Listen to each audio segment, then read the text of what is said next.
I think it's less about range anxiety and a lot more about pump anxiety. Hi everyone, my name is Eric. I'm the Polestar product manager for North America. And I'm Charlie. I'm the product trainer for Polestar North America. So Charlie and I are going to talk about a few things today. We're going to talk about the benefits of EV ownership and some of the misconceptions associated with that. Charlie, what are some of those?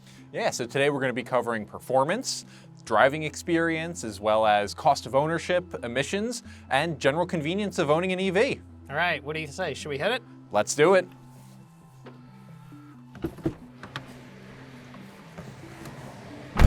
All right, Charlie, let's take a drive. We're leaving the office for unknown territories. But I've heard we're supposed to talk about 5 things that people may be concerned about who are considering an EV.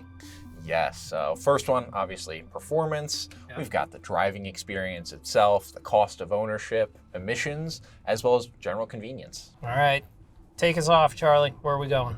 All right, so I just got a quick question for you, Eric. When's the last time you thought about charging your phone? I don't really. Exactly, it's part of your habit. You've developed a routine. It's something you don't think about. Owning an EV is pretty similar. 80% of owners do their charging at home, and kind of just becomes something you don't think about. So there's 3 kinds of charging. Level 1, again, that's going to be right at home, and it's super simple. You plug right into a regular outlet. You got level 2, which you could either do in public, like we do at the office, or you could also do that at home with a dryer plug. And then, of course, there's level 3. These are the ones you see on the side of the road. This is going to be the DC fast charging. Exactly. And both for level 1 and level 2, we actually give our customers that cable when they pick up their car. So just one less thing they have to think about. Cable's already in the car, you can charge it. Exactly. Nice and convenient. Try to keep it as simple as possible. So let's talk about the elephant in the car for a minute.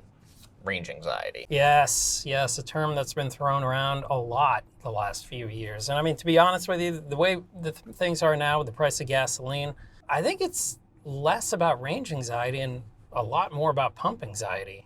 I knew we were going to have this chat today, so I did a little bit of research, went on AAA, mid-grade gasoline, national average, $4.64. Let's say you have a 16-gallon tank. Math is pretty easy. 16 times $4.64, $74. That's quite a bit of money.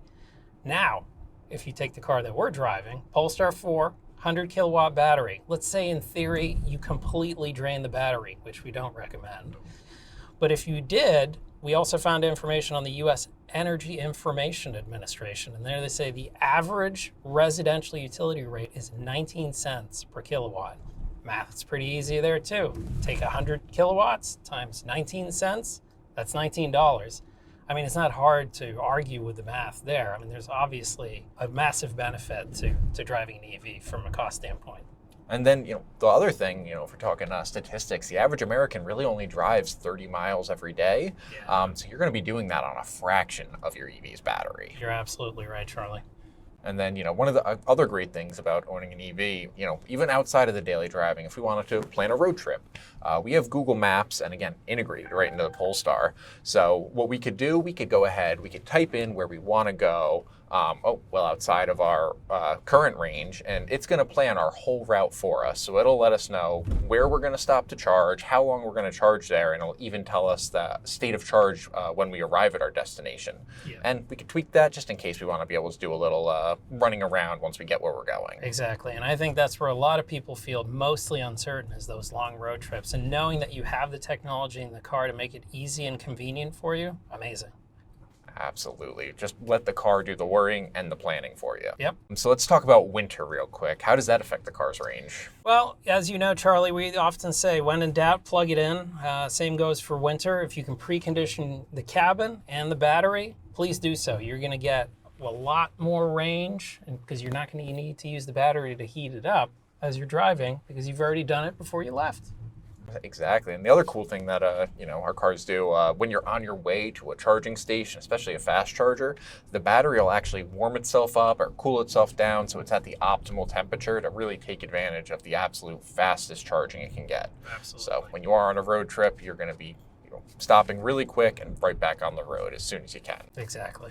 So let's talk money and some of the economics surrounding the ownership of EVs. When you were driving a gas car, what did you have to take care of? Well, I mean, there was always the required maintenance. I think it was every 5,000 miles or 7,500 miles. You had to go to the dealership or your local garage, get the oil change, check all the fluids, brake fluids, you name it. And it felt often because I used to drive a lot, so I feel like I was there all the time. But I mean, the advantage with an EV is you only have to service your car every 20,000 miles. And even when you do that, it's more of a tire rotation and a cabin filter change. So I think, just the time and money savings alone is a very compelling reason. Exactly, nail on the head there.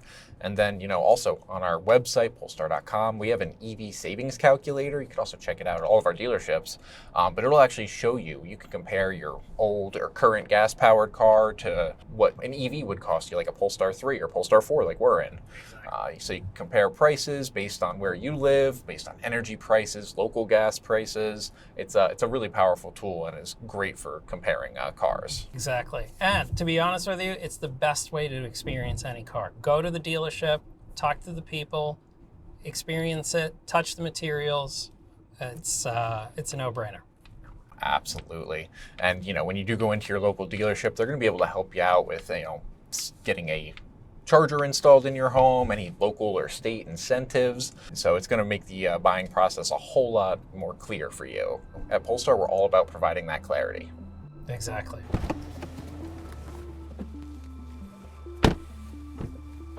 Excellent driving, Eric. Thank you, Charlie, and thank you all for joining us today. And if you want to learn any more about EV education, you can check out Polestar.com or go down to your local Polestar retailer. Exactly, and while you're there, you might as well take a Polestar 4 for a test drive. We want to thank you all for joining us. Be safe.